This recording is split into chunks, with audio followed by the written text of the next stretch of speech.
Today I have my very first pin tag. Hi Disney friends, welcome back to my channel, or if you're new here, I'm Kel. Today I'm doing my very first pin tag and I'm super excited about it. So this was created by Emilio over at Emilio's Pin House, and I was tagged by Clipper and Kitten over at Clipper and Kitten's channel. So this is called a Nightmare of Movies pin tag. So there are 12 different categories and I'll read each of those to you, and for each one I have to pick a pin that represents that category. So let's get into it. So prompt number 1, Home Alone, great movie. Show a character who would surprisingly fend well if left home alone. This one I found to be a little bit hard, but once I put some thought into it, I came up with Mr. Fredricksen. So my thought was he was left home alone. A spoiler alert, if you haven't seen the movie Up, when Ellie passes away, he is required to fend for himself. And I think he does fairly okay. So definitely pick him in that category. So number 2, the family man. Who could use a glimpse into what their life could have been? Now I know it comes from a family man, but I picked a female character. For this category, I picked this huge pop pin, Funko Pop pin of Ariel. And I started thinking about what would her life have turned out to be if she didn't leave the sea and go up onto shore and find Prince Eric and so on. So if she didn't have the bravery and the courage and the defiance to break her dad's rules and leave the ocean, I don't think the story would have ended the way it did. All right, number 3.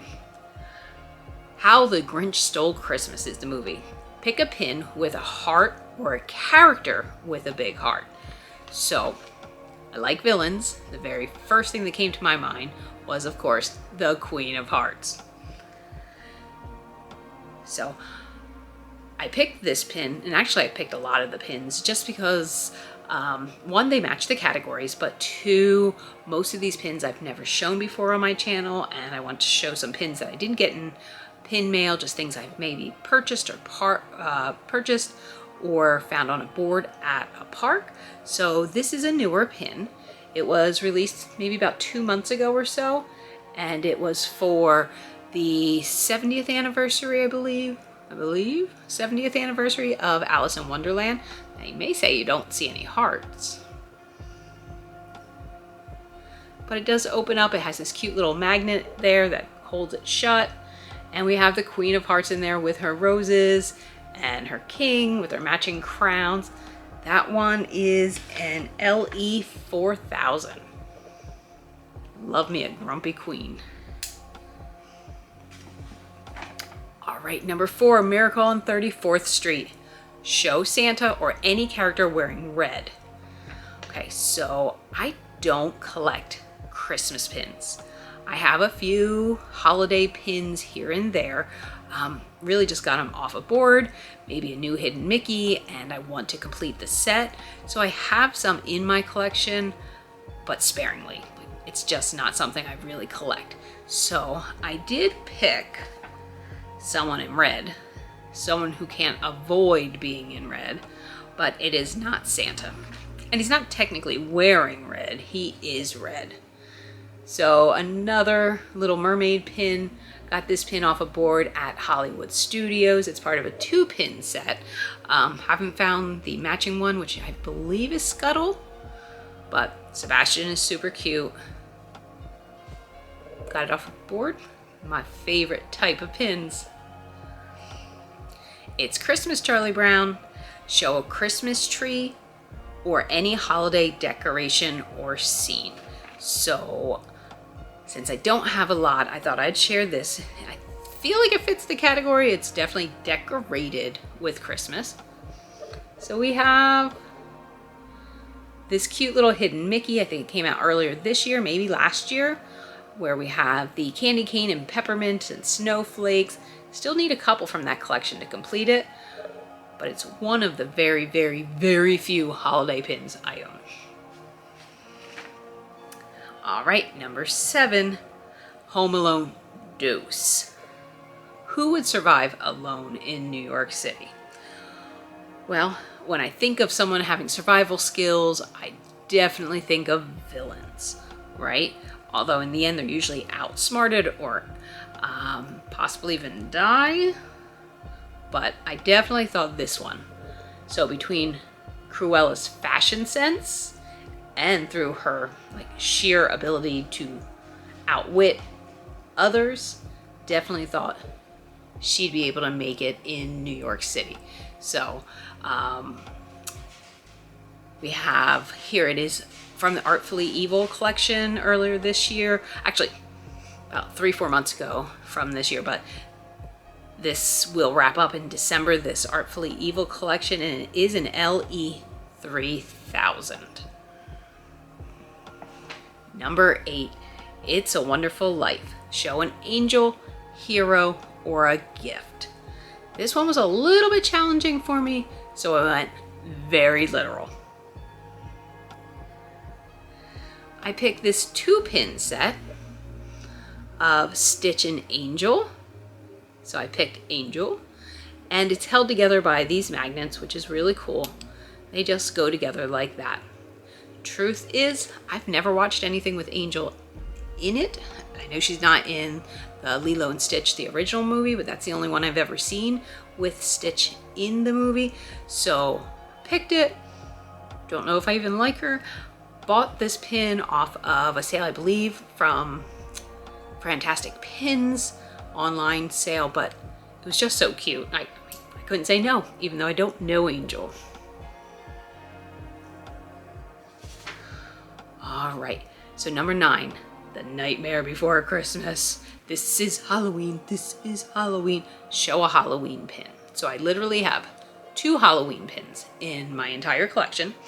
One is the Halloween pin that matches this, but I didn't want to show 2 of the hidden Mickeys from the same set. So I found this one about a week ago on the Splash Mountain board in the gift shop right after you come off the ride. And I was shocked. It was huge.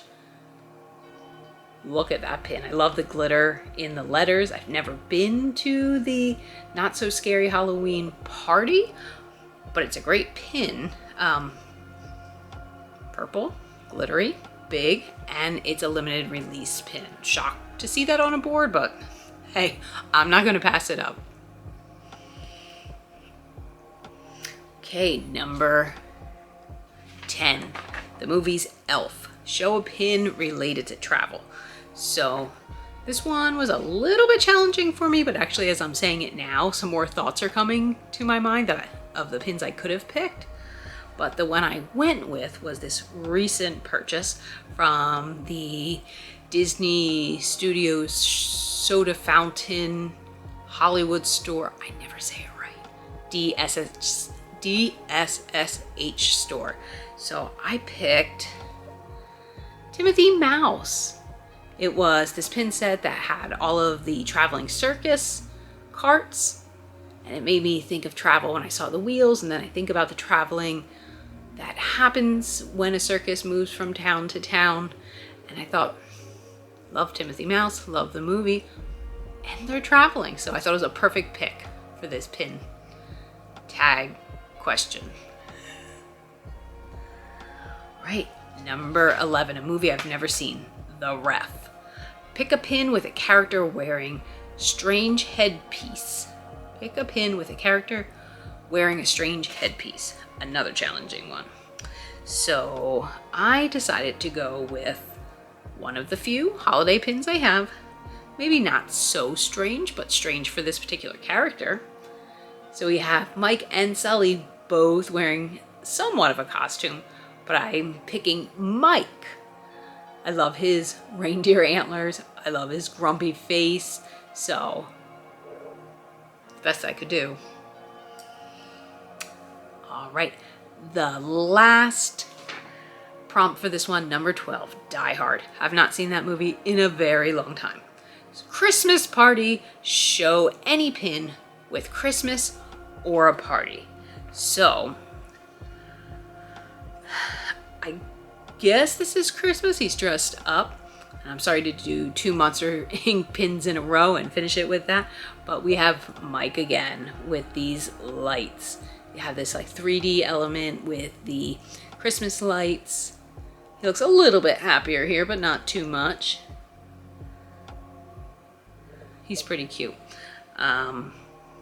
Just an older open edition pin. I think it says maybe 2003 on it. Got that from a little lot I bought of holiday pins on eBay about a year ago or so. Traded most of them, but kept about 2, and I just like this one so much. So I don't have any channels particularly that I'm going to tag in this video, but you are welcome to do the pin tag as well. The more the merrier. I know the creator Emilio was hoping to get at least 25 people to participate, so I will link the prompt questions down in the description below. If you want to play along, it's fun. Go ahead and use those questions, and I can't wait to see who else does the Nightmare of Movie pin tag with us. Thanks for stopping by, Disney friends.